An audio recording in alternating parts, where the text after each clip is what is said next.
Damn it, Doc. Why did you have to tear up that letter? We had more time. Wait a minute. I got all the time I want. I got a time machine. I can just go back early and warn him. Okay, 10 minutes ought to do it. Okay. Time circuit's on. Flux capacitor. Fluxing. Engine running. Right. No. Not this time. Come on. A long, long time ago. Actually, it was only 4 years ago. That year, 2021. I thought of a podcast idea. It was so much fun that first year that I figured I would do it again. The next 2 years I did the sequels. Compared to the first, there are no equals. The fourth year, as you all know, was that silly cartoon show. And when March 31st arrived, I wouldn't say I almost cried, but I thought it best to decide to say my last goodbye. But I lied about Marchy McFly, said that last year was the last year and that the show had died. But I found a way to keep the podcast alive, and I'm gonna call it Marchy McFive. I'm gonna call it Marchy McFive. Yeah, I lied about Marchy McFly, said that last year was the last year and that the show had died. But I found a way to keep that podcast alive, and I welcome you to Marchy McFive.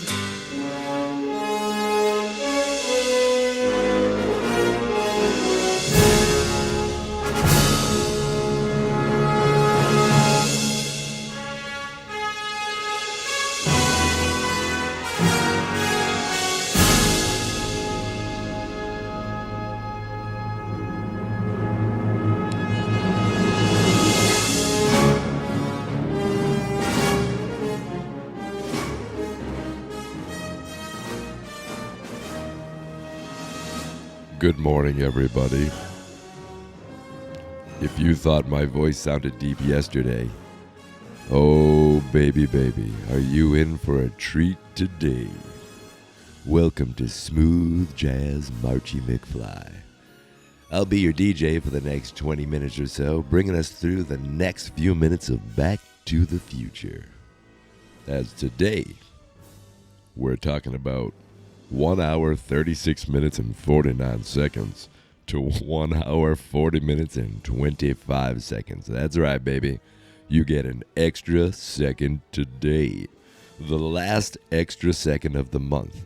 Oh, what month is it? It's March. What day is it? It's March 28th. Now, let's see if I can do this. Happy Friday, everybody. It's March 28th, which means it's day 28 of Marchy McFly, which means it's day 28 of Marchy McFive, which means that I am here for the 28th day in a row talking back to the future for you. Now, here's the thing. I kind of feel fine. Like last night, if you heard yesterday's episode last night, I felt a little... I felt a little bit of a cold coming on, and I think it arrived. I think it's here. It didn't skip a generation. It landed on my face. That's another Michael J. Fox movie. I should do a month about that. That would be fun. Anyway, I woke up today, and I was like, ooh, my throat hurts. It doesn't hurt right now at all, so I think it just was like the sleep and the not using it seemed to have... I don't know, turned it into this, the coolest goddamn voice you're going to hear this day.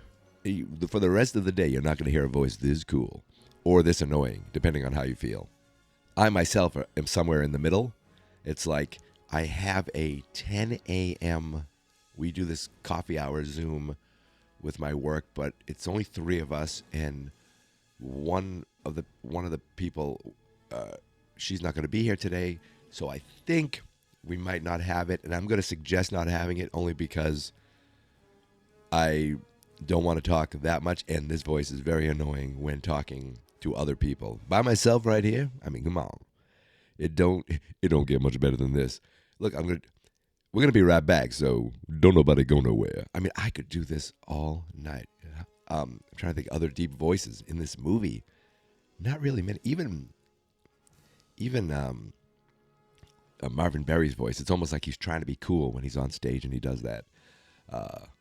George, no chance. Marty, no chance. Doc, no chance. They all have, higher pitched voices.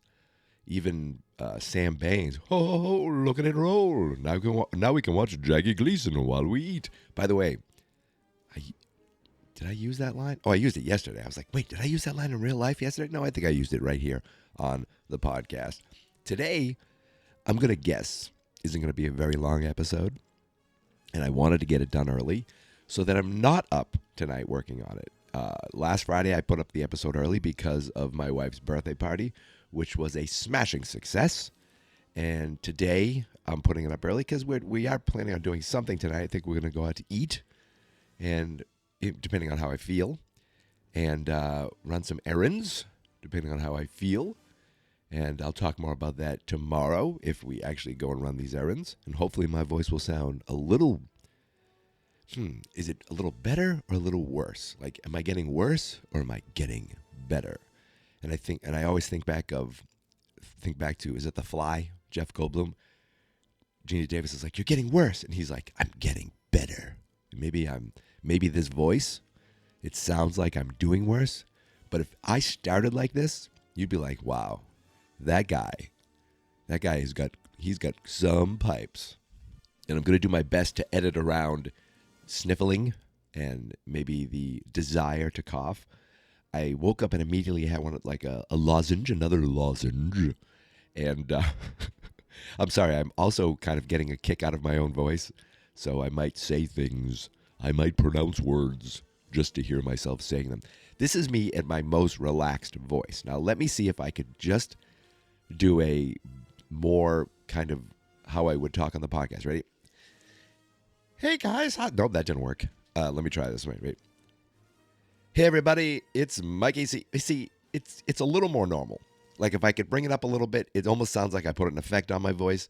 It kind of sounds like me. Like, this is my podcast, I made it. So I can kind of, I don't know if I could sing. I think because I have no songs planned today. But I'm going to push through, and we'll see how the voice comes out tomorrow. This, I think, is the first time this has happened in Marchy McFly. And it's been a long month. And, the weather fluctuating kind of makes, I don't know if it's allergies or if it's just me, not relaxing or sleeping enough, maybe. But I always say if I could get rid of one thing in human existence, it would be sleep. Imagine how much you could accomplish if you didn't have to sleep, or if you could just sleep for an hour and then boom. And I'm not saying you're going to be, tired. I'm saying you gain all these hours, but you don't get tired and it doesn't hurt your health or anything like that. And I love to sleep. I mean, it's wonderful. But I also don't love it because it takes up too much time. I don't know. It's a weird thing. But it's not like I'm one of those crazy people. I'm going to wake up at 3 a.m. and then I'm going to do this. And no. If I wake up, I'm going to crawl onto the couch with a book and fall back asleep. But I find that, as a worthwhile, worthwhile time in my life is holding a book. And when I'm not holding a book, I'm usually holding a microphone. So here I am today, day 28. Nothing's gonna stop me now. I mean, look at that. We're already close to 10 minutes in, and I've done almost no talking about Back to the Future. This is actually a fairly simple 3 minutes and 36 seconds. Yes, you get the last extra second of the year. Now, I might not have timed everything correctly as far as how I did the math. I must have missed something because it feels like my last clip is 4 minutes and 10 seconds, but the time I had written down wouldn't get me to the end. Like, it's almost like I'm a few seconds off. Look, I'm no mathematician. I'm no math scientist. I tried, and maybe I'll do better next year. Did I let the cat out of the bag? It's not like I haven't already talked about it. But whatever. I haven't missed a second. I haven't missed a second of Back to the Future. Maybe I missed a second of math. And, I guess a second of math, if I refer to it that way, that's kind of the first clue that maybe he messed up the math. Oh, I missed a few seconds of math there. I'm sorry, what? But this segment is fairly simple. There is not a lot of talking. In fact, you heard 90% of the talking right at the beginning. It starts with Marty setting up the pole. He puts it in. It's such a cool shot, overhead shot of him putting the pole in. You see the pole. He gets in the car, and he is upset. He's like, gosh, damn it, Doc, why'd you have to go and rip up that letter? And thankfully, he's talking out loud. I like old comic books where Superman talks out loud to nobody so that the kids reading it understand what's going on. But at the same time, I talk to myself all the time. Hell, half of these podcasts are just me talking to myself, hoping someone on the other end hears it. And he's like, why'd you have to rip up that letter? If only I had more time. Wait a second. I've got all the time in the world. I've got a time machine. And then he's like, I'll go back just 10 minutes. Now, my thinking is, number one, maybe Marty's math isn't great because he goes back 11 minutes, first of all. He changes the time from 1:35 to 1:24. I didn't really notice. He went back an extra minute. He can't do it either. So me and Marty, Marchy and Marty aren't that far off. I miss a second here or there. He missed an entire minute, but he actually picked up an entire minute, I should say. He's going back at 1:24 a.m. I'm saying, why not give yourself an hour to plan, to come up with something? You're really cutting it close. I got 10 minutes. I'll rush in there and scare the hell out of everyone and maybe cause a rip in the time continuum. But if you had 10 minutes, maybe, or give yourself, not 10 minutes. If you had like an hour, right? Marty's like, I'll go back in an hour. So he goes back an hour and a half early, right? And he's like, okay, I have all the time in the world. And the first thing he does is he breaks into a sporting goods, a sporting goods store, right? And then you don't hear anything. You don't see anything going on. You just see him go to the sporting goods store. And he goes, this should do the trick. And you get to the mall. We start seeing the scene play. It's like, oh my God, Marty, I don't know how, but they found me. And Marty's like, who? Who do you think? The Libyans. And then the van comes in, and the guy sticks his head out, and then all of a sudden he looks at Doc, and Doc puts his arms up, and then, and the guy's head just explodes. And it's like, oh my God, what the hell happened there? And then through the glass, and then the guy that's driving the van, boom, his head, he just slumps over in the chair. And they don't know what the hell's going on. But they're running for cover. They're like, what's going on? What's going on? They jump in, Marty. So they jump in the time machine together. They still don't know what's going on. They think someone else is shooting at them. And then it backs away. It backs away, far away. And you see the other DeLorean. And you see Marty. He lifts his head up from this rifle, from this like shotgun. And he looks and he's like, I guess it was time to die. I guess he had time enough to die. But then he realizes, oh my God, there's two of me now. So Doc and the other Marty are down there on the mall. And they're like, I can't believe this. What's going on? Maybe they don't jump in the time machine. And then Marty's like, that was great. And then he looks down on his chest, and there's just like this red stain spreads out. And Doc's like, no, Marty. And then all of a sudden he sees a guy come off in the distance, and Doc puts his eyes down like, oh my goodness gracious. He sees these lights, and he's like afraid. And then he looks, and he sees that it's a DeLorean, another DeLorean. And Marty gets out, and he's holding the gun. He says, sorry, Doc. There's only room for one Marty in this timeline. And Doc's like, what? And that's how it ends. To be continued. I don't know. I got to tell you, I was not expecting to go there today. But again, he could have given himself more time. That's the long story short. He could have given himself more time than the 10 minutes or actually 11 minutes that he does give himself. But he's thinking he just needs to get there and yell a warning. If he does that, look out. And they're like, who did that? They don't know who did that. And but again, you need to get Marty into the car for all that to happen, don't you? But you don't, because it's the string theory of time. Like time, you're in this timeline now that has happened. It doesn't matter what that Marty does. It really doesn't, because you are back and you're replacing him. So as long as I guess you do have to get rid of him. Otherwise, there's two Martys. So you would have to you would have to assassinate the second Marty if you save Doc. That really wasn't thought out, was it? So it kind of worked out.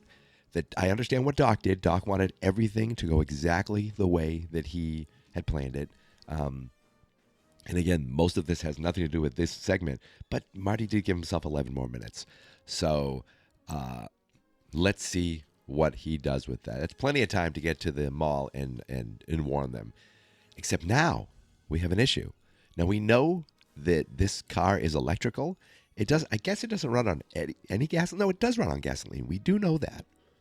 But maybe all the use of it, or that, that first time jump, they thought they fixed something with the starter, but maybe they didn't do a good enough job, because he's like, time circuit's on, flux capacitor fluxing.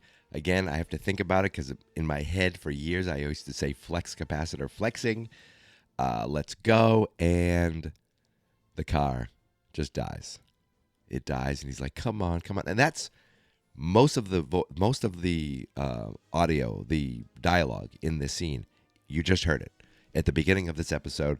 That's it. We're 48 seconds into this clip, and that's all we have. Now, Doc is up on the clock tower. He is leaning up against the clock, not facing the ground. He has the plug, which is just out of arm's distance, that he needs to reach, and he needs to plug it back into the wire that Marty helped him rope and pull back up. And he is right on the ledge of the clock tower. And at this point, he's like leaning, almost making it, slipping, holding on. The part of the ledge breaks. That's not important, but that is a detail that you might notice later. And he's hanging on to the clock hand, the hour hand, as the minute clicks a little more.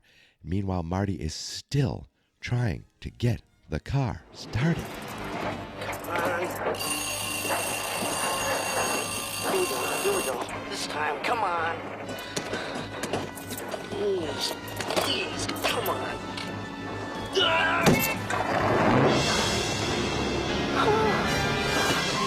Now, as you heard, the alarm went off. So he was supposed to go right when the alarm went off. He's already a couple seconds behind. Now, all he said was step on the gas and floor it. That's enough to get you to 88. It's like he needs to do more mathematically. Again, am I going with math again? That might not be a great idea. But it almost seems like mathematically he won't hit 88 exactly unless Doc miscalculated. Or, it was a couple seconds between that alarm going off. Thankfully, movie magic. Really, let's just go down to movie magic. We can always use that, because movie magic actually helped the car start. He was turning, he was like, come on. He slams his head, boom, the car starts. And sometimes that's just, cars. I remember having older cars as a kid and being like, hopefully you turn to the ignition and it'd be like, zoom, zoom, zoom, zoom, zoom. You're like, uh-oh. Thankfully, newer cars, you have that push button now. They don't seem to have that issue, or at least I haven't had that issue with a car in many years. And I've never driven a DeLorean. I've never been in a DeLorean. The only DeLorean I've ever seen, I might have seen some in the wild, but I saw one at Universal Studios, which is, I think, one of the screen-used ones, maybe, or was a promotional one. I don't know exactly, but I definitely saw one that was related to Back to the Future. So Marty takes off. Meanwhile, Doc is like, he's like, finally composes himself, gets the wire, gets them to plug right into each other, and they don't reach. The wire on the ground does not reach because there is a branch that is holding it down that doesn't give it any slack. So he realizes, oh crap, what am I going to do here? Meanwhile, Marty is already up to over 70 miles per hour, 75 miles an hour. He is heading there. He's definitely going to make the speed. Lightning is striking. It is so close to striking. And Doc's thinking, like, what do I do? He sees the headlights of the DeLorean in the distance. He's like, what do I do? What do I do? He realizes, I have to make it happen. This needs to connect and that needs to connect. So he connects the two wires that are up, by the clock tower, and realizes now I need to go down. Oh, he pulls that other wire, disconnects it to give himself enough slack, connects the plug, then he loops. This was the greatest adventure scene in cinema history. He loops the wire over the minute hand to give himself enough weight, enough enough of an anchor, and then he starts to slide down the wire to get down to where the DeLorean is headed. There's some great shots in this scene. He slides down, and as he's sliding down to the ground to fix everything, the scene ends. But there are great shots of him dealing with that. Meanwhile, Marty basically like in the cockpit with the flux capacitor lighting behind him, some other lights going. There's one shot where you're behind Marty, and it's looking at his hands on the wheels, and it sees it's 61, and then it just like pans to the time circuits and zooms in on 1:24 a.m. 1985. It's such a quick, smooth shot, but when you're looking at these things, I loved seeing it, and it really was awesome to see. And that the scene ends with Marty making his way to the connection point, to the lightning point, and Doc now sliding down the pole, hopefully so that he can connect the wire in time so that the lightning strikes the lightning post. What do they call that? The lightning rod, and then makes its way to connect to the pole on the DeLorean. Oh my goodness gracious. This is it. This is the last day we spend, the last segment that is completely spent in 1955. We get a little bit of 1955 tomorrow, but this is it. This is the final full 1955, which I feel like we've been in 1955 for weeks. It was day 9 that Marty was running from the terrorists, and let's see if you bastards can do 90, hits the time circuits by accident, and accidentally travels back to 1955. That was on day 9, towards the end of day 9, and since then we have been in 1955. There was no reason to go back to 1985 because we're in a time machine. We're not worried about the fluidity, the flowing of time in 1985. All we're worried about is the time that Marty's in. That's the only time that matters, the time that this Marty that we know is in right now. And that time is still in 1955 for a couple more seconds, for at least one more day, because we'll be talking about the last moments of 1955 tomorrow. We'll see how my voice is. Because it's time for me to start work. And I can work without a voice. There's no problem there. I just sit there and move my mouse, click some keys, and magic happens. Unlike this, where I have to rely on my voice. And then, I talk, and magic happens. See? It worked. It worked out. I actually talked longer than I thought I would, which is probably saying something about my brain. That I'm like, even with this voice, I'm like, he's going to talk for 20-something minutes? Yeah, why not? But I need to finish this up. This probably won't get out till later because I have to start work now. But I'm done recording, and I'm happy. I'm done. Goodbye. And that's how it ends. I'm glad I did it early this morning. I'm glad that this minute had a very little dialogue in it, so I could just kind of focus on the action that's happening. It seems like the experiment or the whatever they're calling it, the attempt to get Marty back to 1985, it's about to happen. And of course, anything that could go wrong has gone wrong, but can Doc save the day? It really is now up to Doc. Marty's doing his part. He's just driving. He's got the easy part. Doc can he be the hero and make sure that Marty gets back to his time? We'll find out tomorrow. But until then, you can find me on all the socials at Geek Mentality, except TikTok, which is Geek Mentality Mike. You can find us on Facebook at Fans.Experts, on YouTube at Fans.Experts. That's because the website is fansnotexperts.com. All right, that's it. I'm done. Let me give you one more quick little voice. Baseball. There, that's my James Earl Jones voice of the day. Baseball. Okay, that's it. I'm done. I will see you tomorrow, my friends. But until then, thank you for listening. Thank you for subscribing. And I'm sorry, just like, I don't know if I can do this, but here goes. Here is my theme song. This is my podcast, I made it. Geek Mentality's what I named it. And I think you should listen and subscribe. 'Cause I'm kinda funny and awesome. I think that I'm worth your time. And I'm kinda handsome, my mom says. Please listen and please subscribe. At least listen to this episode. Fans Not Experts.